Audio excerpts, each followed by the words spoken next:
សូមជម្រាបសួរទាំងអស់គ្នាហើយសូមស្វាគមន៍សម្រាប់វេលាព្រឹកថ្ងៃអាទិត្យនេះដើម្បីមកទទួលព្រះពរតាមរយៈព្រះបន្ទូលថ្មីមួយដែលមានចំណងជើងថា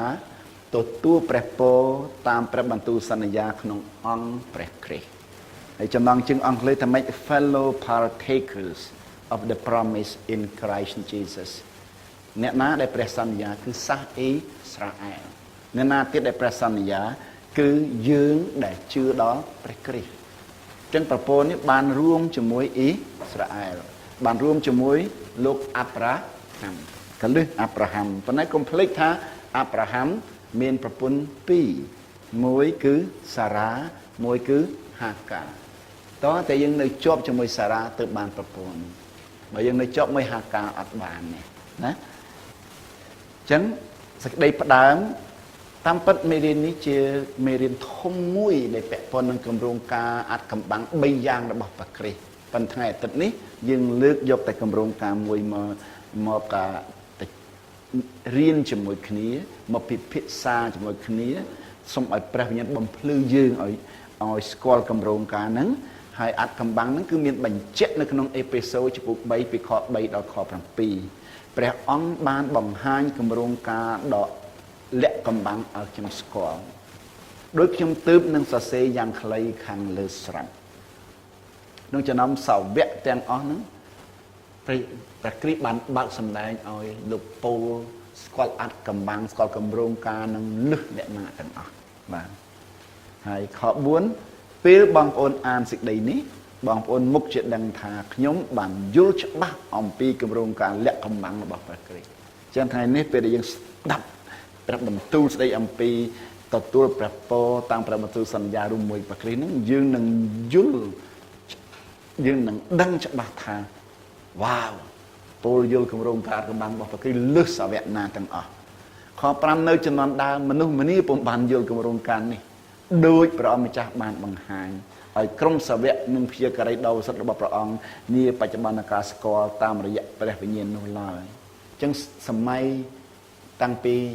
អាប់រ៉ាហាំក៏ព្រះបាក់ឲ្យយល់បន្តិចមកដល់លោកម៉ូសេព្រះបាក់ឲ្យយល់បន្តិច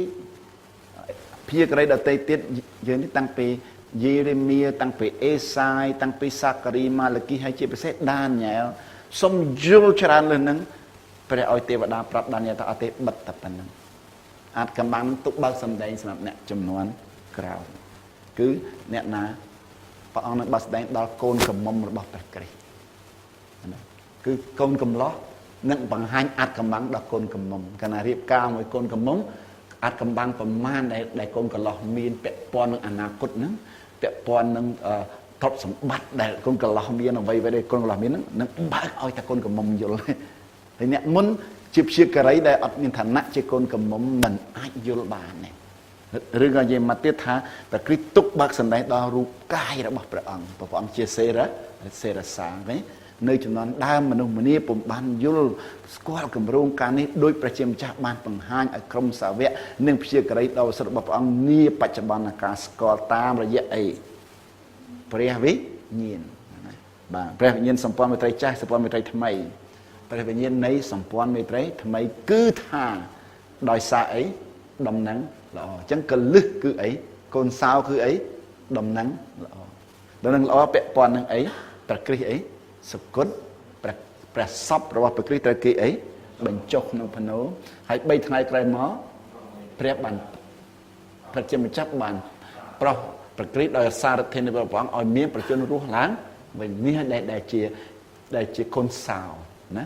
ដំណឹងល្អហ្នឹងដោយសារនឹងល្អសាសដតីមានសិទ្ធចូលរួមទទួលមករដកដោយសារនឹងល្អសាសដតីមានសិទ្ធចូលរួមក្នុងព្រះកាយតែមួយដោយសារនឹងល្អសាសដតីមានសិទ្ធនឹងទទួលព្រះពរតាមព្រះបន្ទូលសន្យារួមជាមួយសាសអ៊ីស្រាអែលហើយព្រឹកនេះយើងយកចំណុចមួយណាមកដោះស្រាយជាមួយគ្នាចំណុចទី3ដោយសារនឹងល្អសាសដតីមានសិទ្ធទទួលព្រះពរតាមព្រះបន្ទូលសន្យារួមជាមួយអ្នកណារួមជាមួយសាសអ៊ីស្រាអែលប៉ុន្តែក្នុងអង្គអ្នកណាក្នុងអង្គព្រះគ្រីស្ទយេស៊ូវអត់ដំណឹងល្អក៏យើងអត់បានទទួលព្រះពរនេះអត់ស្គាល់ព្រះបន្ទូលសន្យា ហើយមិនជឿលើព្រះបន្ទូលសន្យាហើយមិននៅជាប់នឹងព្រះបន្ទូលសន្យាក៏យើងអត់បានប្រពន្ធនេះដែរទោះយើងជឿយេស៊ូវយ៉ាងម៉េចក៏ដោយព្រោះអ្នកជឿខ្លះជឿនឹងងឹតងល់ជឿទាំងមិនយល់ស្អីជាគម្រោងការរបស់ព្រះអង្គហើយខំប្រឹងខ្លួនឯងដូចខ្ញុំនិយាយមិញយើងរស់មានប្រឹងអីទៀតក្រោយពីរៀបការមួយបោអស់ហើយមិនម៉ាយទៀតឯអត់អត់ទេថោកទៀតទៀតឯអត់អត់ទេក្រីក្រទៀតឯអត់អត់ទេមានតម្លៃហ្មងឃើញទេហើយពលថាម៉េចដល់ខ7ខ្ញុំបានទទួលមុខងារបំរើដំណឹងល្អនេះតាំងព្រះអំណោយទាននៃព្រះគុណរបស់ព្រះជាម្ចាស់មកលើរូបខ្ញុំអរគុណព្រះអង្គនៅស្រុកខ្មែរខ្ញុំនេះបានទទួលមុខងារបម្រើនឹងល្អដោយពលដែរតាមព្រះអំណោយទាននៃព្រះគុណហើយបើខ្ញុំពឹងកលវានេះអត់យល់អំពីរឿងហ្នឹងទាំងអស់នៅតែមិនយល់មើលខកពីហ្នឹងមើលឃើញនៅឃើញតែខកពីចឹងអំណោយទាននេះ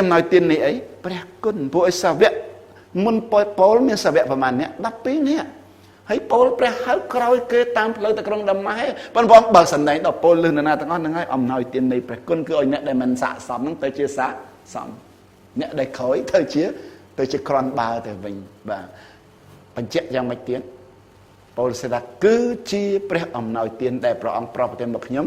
ដោយឫទ្ធានុភាពដ៏ខ្លាំងប្រកែករបស់ព្រះអង្គគេស្អីទាំងអស់មកអំពីព្រះអង្គហើយដើម្បីអ្នកណាដែរដើម្បីព្រះអង្គទេមកពីព្រះអង្គដើម្បីព្រះអង្គអញ្ចឹងដោយសារគ្រីស្ទបរិស័ទជាច្រើនមិនបានដឹងអំពីគម្រោងការអាថ៌កំបាំងនេះជីវិតនិងបណ្ឌកិច្ចរបស់គេមិនសូវមានប្រពោនឹងចម្រុងចម្រើនប្រមាណឡើយប្រឹងកាន់តែខ្លាំងនឿយព្រួយកាន់តែខ្លាំងនឿយហត់កាន់តែខ្លាំងបាក់ទឹកចិត្តកាន់តែខ្លាំងបរាជ័យកាន់តែខ្លាំងឃើញទេហើយមិនក៏ប៉ុណ្្នឹងឯងនឿយណាយរសាយចិត្តស្ទើរតែបោះបង់ចោលជំនឿមកច្រៀងបាត់ឲ្យថ្ងៃសបាយប៉ុន្តែទឹកមុខមើលទៅក្រៀមសពូនបាទអរគុណព្រះអង្គដែលយើងទាំងអស់គ្នាថ្ងៃនេះអាចនឹងយល់គម្រោងការនេះបានដោយសារអ្នកណាបាក់សម្ដែងព្រះវិញ្ញាណចឹងចំណុចដែលសំខាន់គឺមេរៀនយើងគឺយើងមានសិទ្ធិចូលរួមទទួលព្រះពរតាមព្រះបន្ទូលសន្យារួមជាមួយអ៊ីស្រាអែលកលឹះគឺតាមព្រះបន្ទូលសន្យាអត់មានតាមការអធិដ្ឋានច្រើនជាងគេអត់មាននិយាយចឹងទេអត់មាននិយាយថាតាមការអានគម្ពីរច្រើនជាងគេអត់មាននិយាយចឹងទេបើមិនយល់ព្រះបន្ទូលសន្យាមិនដែលឮព្រះបន្ទូលសន្យាមិនយល់ព្រះបន្ទូលសន្យាមិនជឿព្រះបន្ទូលសន្យាមិននៅជាប់នឹងព្រះបន្ទូលសន្យានេះទេហើយមិនប្រកាសព្រះបន្ទូលសន្យាទេចង់ប្រឹងយ៉ាងម៉េចក៏ដោយបានត្រឹមតែនឿយហត់អត់ប្រយោជន៍ឧស្សាហ៍ចំកន្លែងខុសកាលណាឧស្សាហ៍ចំកន្លែងខុសគឺយ៉ាងម៉េចហត់នឿយជាងនៅស្ងៀមទៀតអាសាជាទាហានប៉ុន្តែអាសាខុសដោយមិនធ្វើតាមបញ្ជារបស់អគ្គបញ្ជាការ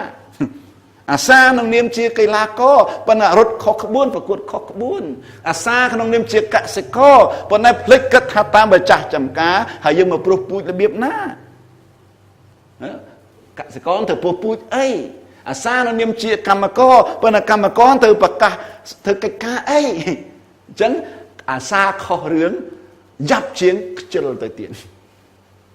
ខ្ជិលអត់កើតផលតែអត់ហត់ទេក៏មានឈ្មោះថាមនុស្សខ្ជិលតែប៉ុណ្ណឹងតែអាសាខុសរឿងវេទនាហ្មងថៃថាយ៉ែជិងជិងខ្មែរថាយ៉ាប់មែនតែនហ្មងណាហើយថ្ងៃនេះសូមមើលក្នុងកាឡាទីចំពុក3ខ7ខ9សម្បត្តិដែលពលរសេកាឡាទីមិនវែងទេប៉ុន្តែបើនិយាយពីប្រគុណគឺថាសម្បូរបែបជាងដំណឹងល្អជាងសម្បត្តិទាំងអស់ដែលគាត់សរសេរណាកាឡាទីពុក3ខ7ដូច្នេះសូមបងប្អូនយល់ថាអ្នកណាមានជំនឿអ្នកនោះហើយជាកូនចៅរបស់លោកអាប់រ៉ាហាំជំនឿលើអ្នកណាលើព្រះគ្រីស្ទស្អីជាប់ឆ្កាងព្រះគ្រីស្ទដែលសោយទីបង្គត់នៅលើជើងកាងដើម្បីរំដោះបាបយើងព្រះគ្រីស្ទស្អីទៀតព្រះគ្រីស្ទដែលប្រសពព្រះអង្គត្រូវគេបញ្ចុះក្នុងភ្នោតាមអីបទកាពីថាព្រះអង្គត្រូវគេបញ្ចុះក្នុងភ្នោរបស់អ្នកមានពេលសពព្រះអង្គបញ្ចុះក្នុងភ្នោរបស់អ្នកណារបស់លោកយូសេបអរីម៉ាថេជាសមាជិកក្រុមប្រឹក្សាសាន់ហេដ្រិនជាអ៊ីស្រាជនជាអ្នកមានម្នាក់ มันก็น่ะមានរកសម្បត្តិតែមានទាំងអធិពលទៀតព្រោះគាត់សមាជិកក្រុមប្រឹក្សាជាន់ខ្ពស់អញ្ចឹងទាំងអស់សិតតែស្របតាមបទគម្ពីរអត់មានចៃដន្យទាំងណាមួយទេណាហើយជឿលើព្រះគ្រីស្ទទៀតដែលរស់ឡើងវិញដោយសារធានភាពរបស់ព្រះជាម្ចាស់ដែលប្រោះព្រះអង្គឲ្យមានបញ្ជនរស់ឡើងវិញនេះហើយជឿថាម៉េចដូចពេត្រុសនិយាយយ៉ាងសាមញ្ញថាគេព្រះយេស៊ូវសួរថាខ្ញុំជាអ្នកណាពេត្រុសថាព្រះអង្គជាព្រះគ្រីស្ទជាព្រះបុត្រារបស់ព្រះដែលមានបញ្ជនរស់នៅជឿអញ្ចឹងជឿថាព្រះយេស៊ូវជាអីព្រះគ្រីស្ទព្រះគ្រីស្ទប្រែថាម៉េចមួយអង្គដែលព្រះជាម្ចាស់ចាក់ប្រេងអបិសេកជាព្យាការីជាមហាក្សត្រនិងជាបូជាមហាបូជាចារ្យនេះឲ្យតែជឿអញ្ចឹងយើងមានជំនឿនឹងនៅមាននៅតែមានថ្ងៃនេះឬក៏មានយូរមកហើយមានយូរមកហើយអញ្ចឹងកលឹះនឹងគឺជំនឿនឹងតែមានជំនឿនឹងព្រះបិតាកប់បតីហេព្រើរចំពុក11ខ6គ្មានស្អីដែលព្រះជាម្ចាស់កប់បតីជាងអីជំនឿនឹងទេខ8កាឡាទីពុ3ខ8ក្នុងគម្ពីរមានគ្រោងទុកជាមុនថាយកពាក្យគ្រោងទុកឯងកាលណាមានគ្រោងតែមានឆ្អឹងកម្រងតែមានសាច់បន្ថែមមែនទេកាលគេគ្រោងប្លង់ផ្ទះត្រូវយើងអនុវត្តត្រូវទិញស្អីអីមកដាក់សង់ឲ្យត្រូវតាមកម្រងហ្នឹងអញ្ចឹងគម្ពីរសម្ព័ន្ធមេត្រីចាស់ជាកម្រងប៉ុន្តែសម្ព័ន្ធមេត្រីថ្មីជាការសម្រេចតែមានគម្រោងមានការសម្រេចតែមានផែនការត្រូវមានការអនុវត្តផែនការអញ្ចឹងក្នុងគម្ពីរមានគ្រោងទុកជាមុនថាព្រះជាម្ចាស់នឹងប្រោសសាសអីដតីឲ្យបានសុចរិតដោយសារជំនឿធ្លាប់លឺឯងពាក្យហ្នឹងធ្លាប់លឺឯងហើយយល់ឯងសុចរិតដោយសារជំនឿបាទខ្លះអត់យល់ទេនៅតែចង់សុចរិតដោយសារការប្រព្រឹត្តដដែលតែយើងដូរពីសុចរិតដោយជំនឿទៅសុចរិតការប្រព្រឹត្តខកប្រទេមកឬយល់ជឿនៅជាប់ហើយប្រកាសតែប៉ុណ្្នឹងឯងសូមយើងខ្ញុំឮយល់ជឿនៅជាប់ហើយប្រកាសព្រះអង្គរើសយើងមកធ្វើជាស្មោះបន្ទាល់ស្មោះបន្ទាល់គឺអ្នកឮស្មោះបន្ទាល់គឺអ្នកយល់ស្មោះបន្ទាល់គឺអ្នកជឿស្មោះបន្ទាល់គឺអ្នកនៅជាប់ជាមួយស្មោះបន្ទាល់គឺអ្នកដែលប្រកាសគឺបន្តខ្ញុំអត់បង្រៀនអីដែលខ្ញុំមិនដែលឮទេខ្ញុំអត់បង្រៀនអីដែលខ្ញុំមិនយល់ទេខ្ញុំអត់បង្រៀនអីដែលខ្ញុំអត់ជឿទេខ្ញុំអត់បង្រៀនអីដែលខ្ញុំអត់នៅជាប់ជាមួយទេណាតើខ្ញុំរស់អានឹងឲ្យឃើញលទ្ធផលចឹងមែនបានខ្ញុំបង្រៀនបានខ្ញុំប្រកាសណាស្មោះបន្ទាល់ក្នុងគម្ពីរមានគ្រោងទុកជាមុនតែមិនប្រជាម្ចាស់នឹងប្រោសសាអីសតតិឲ្យបានសុចរិតដោយសារជំនឿហើយលោកអាប់រ៉ាហាំបានទទួលដំណឹងល្អនេះទុកជាមុនថាជាតិសាសន៍ទាំងអស់នឹងទទួលពរដោយសារអ្នកឆ្លើយប្រខ្ញុំជាតិសាសន៍ប្រមាណឆ្លើយលឺមានខ្មែរមានក្រឹងទេមានតំពួនទេមានគួយទេជាតិសាសន៍ទាំងអស់ជាតិសាសន៍គឺនិយាយអំពីចិត្តព័ន្ធពី ethnicity និយាយអំពី ethnos និយាយអំពីកុលសម្ព័ន្ធឃើញទេចិត្តសាសន៍ទាំងអស់នឹងទទួលពរដោយសារអ្នកពេលព្រះហៅអាប់រ៉ាហាំគាត់អត់តន់ឈ្មោះអាប់រ៉ាហាំឈ្មោះអាប់រ៉ាមដែលប្រែថាម៉េចបិតាដែលព្រះលើកដំកើងណាខ9ហេតុនេះអស់អ្នកដែលមានជំនឿជឿលើអ្នកណាជឿលើព្រះគ្រីស្ទនេះក៏បានទទួលប្រពររួមជាមួយលោកអាប់រ៉ាហាំដែលជាអ្នកមានជំនឿនោះដែរបើយើងមើលក្នុងគម្ពីរអាប់រ៉ាហាំជឿព្រះតាំងពីព្រះអង្គហៅចេញពីទីក្រុងមកទីក្រុងនៅក្នុងខាល់ដេនឹងឯងខាល់ដេនឹងឈ្មោះដើមដូចយើងពីដើមយើងហៅគុកធ្លបរួចមកយើងហៅចេនឡារួចមកយើងហៅឥ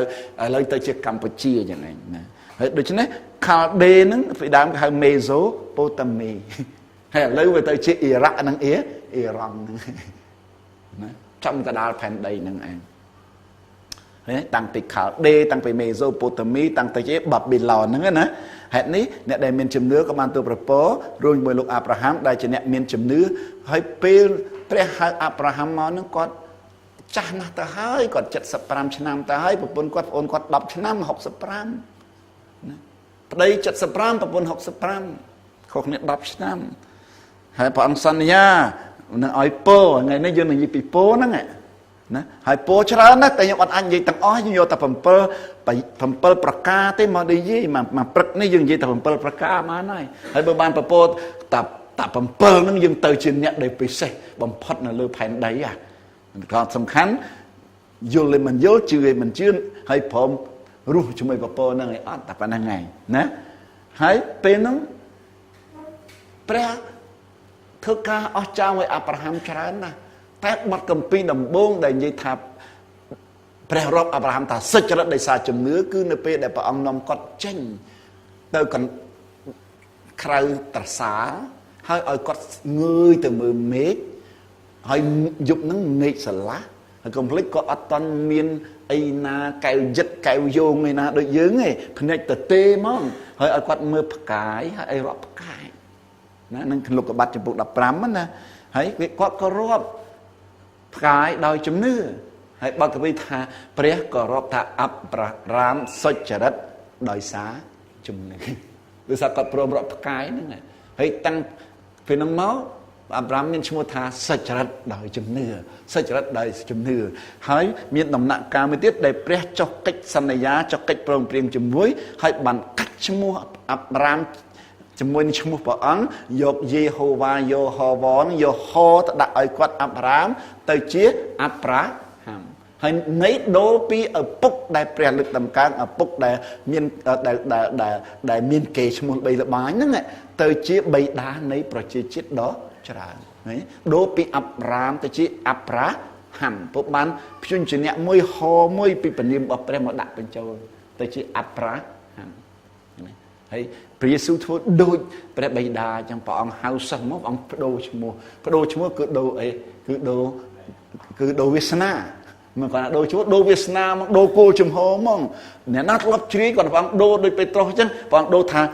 ដូរពីអីដូរពីស៊ីម៉ូនដែលប្រកែកតែស្ដាប់ប្រកែកតែលឺដូរទៅជាពេត្រុសថាដុំថ្មមានចំហរឹងដូចថ្មណាអញ្ចឹងថ្ងៃនេះខ្ញុំសុំសួរថាបងប្អូនជាអ្នកមានជំនឿលើព្រះគ្រីស្ទអត់មានទេហើយអញ្ចឹងទទួលស្គាល់ថាយើងមានពររួមជាមួយអាប់រ៉ាហាំជឿហើយមិនជឿណាព្រះជាម្ចាស់នឹងប្រោសសាសដតីឲ្យបានសុចរិតដោយសារជំនឿហើយលោកអាប់រ៉ាហាំដែលបានទទួលដំណឹងល្អនេះជាមុនថាជាតិសាសន៍ទាំងអស់នឹងទទួលពរដោយសារអ្នកកាឡាទីចំពុក3ខ8អញ្ចឹងដំណឹងល្អមិនទើបប្រកាសលើទេដំណឹងល្អប្រកាសឲ្យតាំងពីលោកអាដាមណាអាដាមទទួលដំណឹងល្អបាត់ទៅហើយពូជនាងនឹងជន់ក្បាលហើយដំណឹងល្អដំណឹងអាក្រក់នេះនឹងអាក្រក់សម្រាប់សាតាំងតែនឹងល្អសម្រាប់យើងមែនទេឯងបានត្រឹមតែចិត្តកែជើងពូជនេះនឹងសិតនឹងល្អចឹងថ្ងៃនេះសុំសួរគ្រួសារប្រមាណនៅលើផែនដីនឹងទទួលពពកគ្រួសារទាំងអស់តាមរយៈអ្នកណាពូជរបស់អាប់រ៉ាហាំណាតាមរយៈអាប់រ៉ាហាំនិងពូជពងរបស់អ្នកហើយពូជពងនេះមិនមែនភុវចនៈឯកវចនៈគឺព្រះគ្រីស្ទនេះឯងក្រុមគ្រួសារទាំងអស់នៅលើផែនដីបានទទួលព្រះពរតាមរយៈព្រះគ្រីស្ទកុំភ្លេចទទួលព្រះពរតាមព្រះបន្ទូលសន្យាក្នុងអង្គអ្នកណាអង្គព្រះគ្រីស្ទបាទកិច្ចការពុក3ខ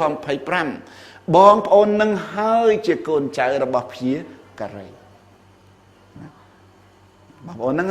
ហើយបងប្អូនក៏ចូលរួមក្នុងសម្ព័ន្ធមេត្រីក្នុងកិច្ចព្រមព្រៀងដែលព្រះជាម្ចាស់បានចងជាមួយបុព្វបុរសដែរដោយព្រះអង្គមានប្របន្ទូលទៅកាន់លោកអាប់រ៉ាហាំថាម៉េចក្រុមគ្រួសារទាំងអស់នៅផែនដីនឹងទទួលព្រះពរតាមរយៈពូជពងរបស់អ្នកតាមរយៈព្រះគ្រីស្ទពូជពងនេះគឺសំដៅទៅលើព្រះគ្រីស្ទនេះដំណឹងល្អដែលអាប់រ៉ាហាំបានទទួលតាំងពីប្រមាណពាន់ឆ្នាំមុនព្រះគ្រីស្ទអាប់រ៉ាហាំ2000ឆ្នាំមុនព្រះគ្រីស្ទណាចឹងអាប់រ៉ាហាំមានកូនឈ្មោះអីអ៊ីសាក់មានកូនឈ្មោះអីយ៉ាកុបផ្លាយទៅជាអីអ៊ីស្រាអែលយ៉ាកុបមានកូនបានអ្នក12នាក់ព្រះដូរឈ្មោះពីយ៉ាកុបមេល្បិចមេល្បិចកំពូលល្បិចស្ដេចល្បិចហ្នឹងទៅជាអ៊ីស្រាអែលប្រែថាព្រះអង្គម្ចាស់របស់ព្រះជាម្ចាស់ the Prince of God ពេលហ្នឹងពេលលោកយ៉ាកុបរត់ភៀសខ្លួនពីឪពុកម្ដាយពីបងរបស់គាត់ឈ្មោះអេសាវដែលគាត់ភ័យខ្លាចអេសាវ គុំគាត់សំសឹកគាត់ព្រោះគាត់បោកបញ្ឆោតអេសាវប្រើល្បិចដណ្ដើមអំណាចព្រោះគាត់ជាកូនភ្លោះជាមួយនឹងអេសាវគាត់កើតក្រោយកាលនៅក្នុងពោះគាត់ធាក់អេសាវក្នុងពោះពេលកើតមកគាត់ទិញកែងជើងអេសាវតដើមចេញមុនអញចេញមុនដល់ពេលកើតចេញមកគាត់ធ្វើល្បិចលើអេសាវរហូតហើយទីបំផុតបានឈ្នះល្បិចនឹងមែនតែក្រោយវាបានសម្រេចល្បិចអស់ហើយ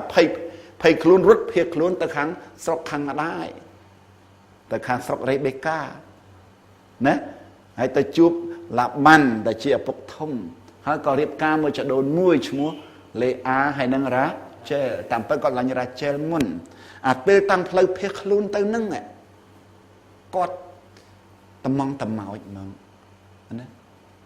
ឯកោហ្មងអង់គ្លេសថា lonely អ្នកខ្លះនៅតែឯងតែអត់ត្មងត្មោចទេណាអ្នកខ្លះមានគ្នាតែត្រមងត្រមោចណាគាត់ត្មងត្មោចហ្មងហើយបាត់ដែលតែងត្រូវនឹងបាត់គាត់រូបខ្ញុំដូចអ្នកដំណើរកាលថ្ងៃលិចហើយមានតែងងឹតដណ្ដប់យកថ្មជាខ្នើយគង់តែខ្ញុំសូមចូលចិននៅជួមជាមួយព្រះអង្គអោសូមនៅចិត្តទ្រង់ផងអោព្រះអង្គអើយនឹងបាត់ញីអំពីយ៉ាកុបហ្នឹងឯងព្រោះគាត់ពេលនោះអត់មានអ្នកណាដែលគាត់ចូលចិត្តបានទេមានតែរកព្រះតែប៉ុណ្្នឹងហើយឥឡូវសុំសួរបងប្អូនយើងចាំបាច់ចូលចិត្តព្រះឬក៏ព្រះចូលចិត្តយើងរួចទៅហើយអេម៉ាញូអែលនេះព្រះគង់ជាមួយយើងទៅចូលណាទៅព្រះអង្គក្នុងយើងជាពហិយរបស់ព្រះអង្គយើងទៅចូលស្អីទៀតបងប្អូនដឹងឬទេតែយើងជាដំណាក់របស់ព្រះវិញ្ញាណដឹងឯមិនដឹងហើយវាចឹងចូលចិត្តព្រះអង្គទៀតឬក៏ទុកឲ្យហើយឬក៏យើងនៅចិត្តព្រះអង្គហើយមកគាត់ថាយើងនិយាយរកព្រះអង្គនេះអត់តែប៉ុណ្ណឹងសំខាន់យើងស្គាល់ព្រះអង្គឬក៏អត់ស្ដាប់ព្រះអង្គឬក៏អត់ឮព្រះសូរសៀងព្រះអង្គឬក៏អត់យល់ព្រះបន្ទូលព្រះអង្គឬក៏អត់ហើយនៅជាប់នឹងព្រះបន្ទូលនេះអត់ទេនឹងដែលសំខាន់ប៉ុន្តែចំពោះករណីលោកអីមិនយកយ៉ាកុបត្រូវតែចូលចិត្តព្រះអង្គព្រោះមនុស្សប្រមាណគាត់ភ័យខ្លាចអស់ហើយកុំភ្លេចមានអីចចកទៀតមកនេះសត្វសាហាវទៀតហើយពេលនោះព្រះលើកទឹកចិត្តគាត់កុំភ្លេចតែគាត់នៅមានល្បិចនៅឡើយដោយទម្លាក់ចណ្ដើរឋានសួគ៌មកបើឲ្យឃើញឋានសួគ៌ចំហមកឃើញមានចណ្ដើរចុះពីលើមកដល់ក្រោមហើយទេវតាមកលើកទឹកចិត្តគាត់ហើយពេលនោះគាត់ក៏លើកដុំថ្មមួយជាស្ទូបណាជាស្ទូបអត់មានឆ្លាក់អីទាំងអស់គាត់លើកជាស្ទូបមួយជាស្ទូបអនុស្សាវរីយ៍មួយតែខ្ញុំបានឃើញចណ្ដើរឋានសួគ៌នៅនឹងណាគាត់ដាក់ឈ្មោះតែនឹងថាភ្នេអែលបានឃើញព្រះបានឃើញទ្វារឋានសួគ៌នៅហ្នឹងហើយព្រះក៏សន្យាថាគង់ជាមួយគាត់ហើយឲ្យពរគាត់ហើយក៏ស្ដាប់តើព្រះឲ្យពរគាត់យ៉ាងម៉េចខ្ញុំដាក់នៅក្នុងនេះខ្ញុំដាក់ត្រឹមខ14តែខ្ញុំចង់អានជូនតាំងពីខ13ណាលោកកបាត់ចំពុក28ពីខ13ទៅមុននឹងព្រះឲ្យពរយ៉ាកុបហ្នឹងព្រះអង្គរំលឹកមួយម៉ាត់ជាមួយគាត់សូមស្ដាប់ខ13ពេលនោះព្រះអម្ចាស់គង់នៅក្បែរលោកអីលោកយ៉ាកុបមានព្រះបន្ទូលថាយើងជាព្រះអម្ចាស់ជាព្រះរបស់អាប់រ៉ាហាំជាជីតាឯងយើងជាព្រះរបស់អាប់រ៉ាហាំជាជីតាឯងស្រាប់តទៀតហើយក៏ជាព្រះរបស់អ៊ីសាក់ទៅជាស្អីនឹងគាត់ឪពុកឯង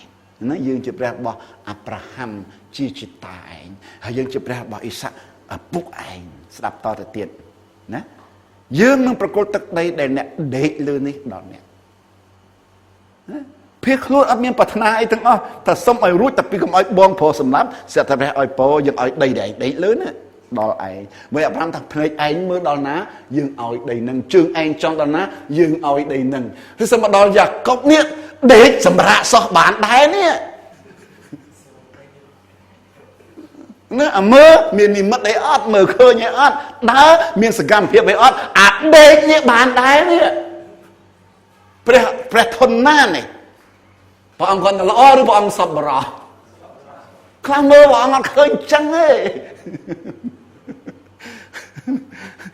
ដេកនេះដេកព្រាខ្លួនដេកលហិតលហើយទៀតលហែល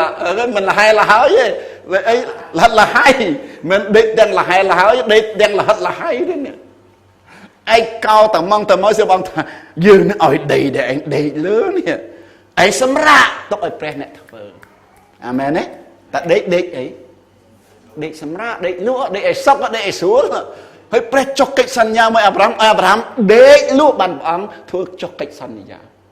គឺសម្ព័ន្ធមេត្រីថ្មីគឺព្រះអង្គឲ្យយើងដេកសម្រាកទុកឲ្យព្រះគ្រីស្ទបុត្រាព្រះអង្គជាអ្នកធ្វើជាអ្នកចងសម្ព័ន្ធមេត្រីជំនួសយើងទាំងអស់នេះយល់អត់កំម៉ាំងហ្នឹងហើយយល់ហើយកាន់តែសម្រាកកាន់តែមានព្រះពរដល់ខម៉ានហើយយើងមិនយើងបង្អានខ13ណាបាទយើងនៅប្រកបទឹកដីដែលឯងដេកលើនេះដល់អ្នកនឹងពូជពងរបស់អ្នកដល់ឯងនឹងពូជពងឯងណាដល់ពូជពងឯងនេះស្ដាប់តទៅទៀតខ14ពូជពងរបស់អ្នកនឹងមានចំនួនច្រើនដូចធូលីដីរាប់អស់ហើយធូលីដីអត់អស់ទេអ៊ីស្រាអែលប្រទេសទូចតែជនជាតិអ៊ីស្រាអែលនៅគ្រប់កន្លែងអ៊ីស្រាអែលធម្មជាតិទីអ៊ីស្រាអែលធម្មតាហ្នឹងក៏នៅគ្រប់កន្លែងហើយអ៊ីស្រាអែលខាងវិញ្ញាណនោះក៏គ្រប់កន្លែងទៀតស្ដាប់តទៅទៀតទឹកដីរបស់អ្នកនឹងលាតសន្ធឹងទៅទិសខាងលិចទិសខាងកើតទិសខាងជើងនិងទិសខាងត្បូងអរគុណព្រះអង្គដែលព្រះអង្គយកអ្វីមកសន្យាហ្នឹងដោយមានទំហំច្បាស់លាស់កើតលិចជើងត្បូងទិសវា14ហ្នឹងទិសធំណាកើតលិចជើងត្បូងបងប្អូនប្រាប់ហ្មងក្រុមគ្រួសារទាំងអស់ឃើញនៅលើផែនដីមិញជាមួយអាប់រ៉ាហាំជាតិសាសន៍ទាំងអស់ណាជាមួយអាប់រ៉ាហាំជាតិសាសន៍ទាំងអស់ហើយនឹងលោកកបាត់ចំពោះ12ក្រុមគ្រួសារទាំងអស់នៅលើផែនដីជាតិសាសន៍ទាំងអស់នៅលើផែនដីឥឡូវមួយយ៉ាកុបស្អីទៀតក្រុមគ្រួសារទាំងអស់នៅលើផែនដីចឹងសំសួរពេលព្រះគ្រីស្ទយើងមកវិញ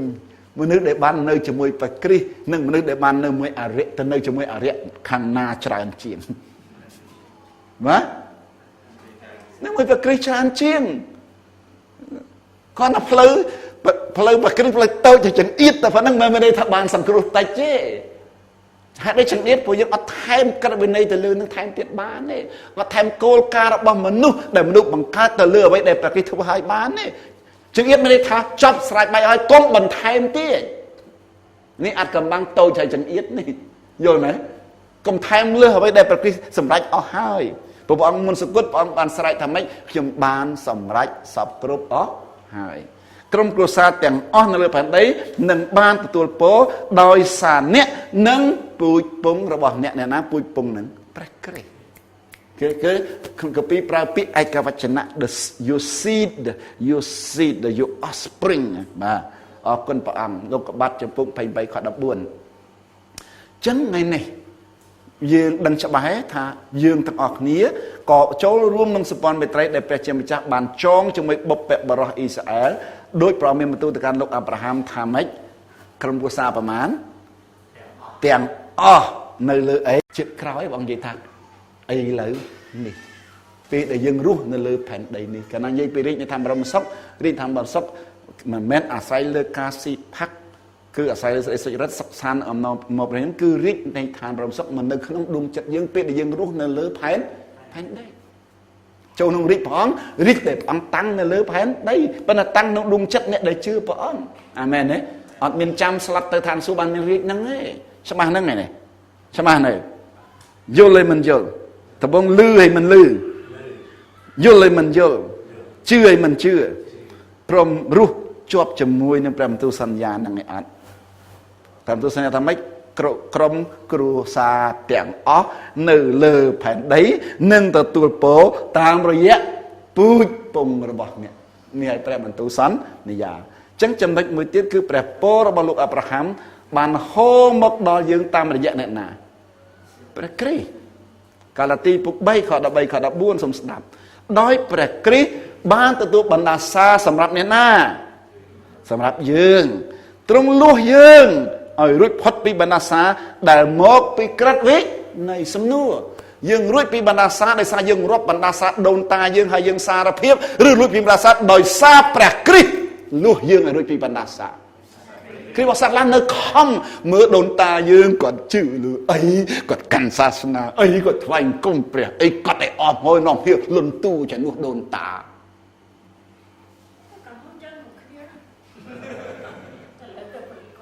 ហៅ ancestral curse ancestral curse ឬក៏អី identificational curse យើង identify ខ្លួនយើងសម័យដូនតាយើងជិះជាន់គេរំលោភគេបាបនឹងវាតដល់យើងវាតមកយើងមែនប៉ុន្តែវារលាយអស់ហើយនៅលើឈើឆ្កាអត់មានសល់អីមួយទេបាបទាំងអស់ត្រូវព្រះគ្រីស្ទទទួលជួសអាមែនទេបណ្ដាសាប្រមាណដែរទាំងអស់ត្រូវព្រះគ្រីស្ទទទួលចុះជំងឺប្រមាណដែរជំងឺទាំងអស់តយល់អានឹងជឿហ្នឹងបាបទាំងអស់បណ្ដាសាទាំងអស់ជំងឺទាំងអស់ទុក្ខវេទនាទាំងអស់ការអាម៉ាស់ទាំងអស់ដោះស្រាយនៅលើឈើឆ្កាងហើយសូមបងប្អូនកុំអាសាខុសរឿងទៀតគេលោវាហត់ជាងអ្នកខ្ជិល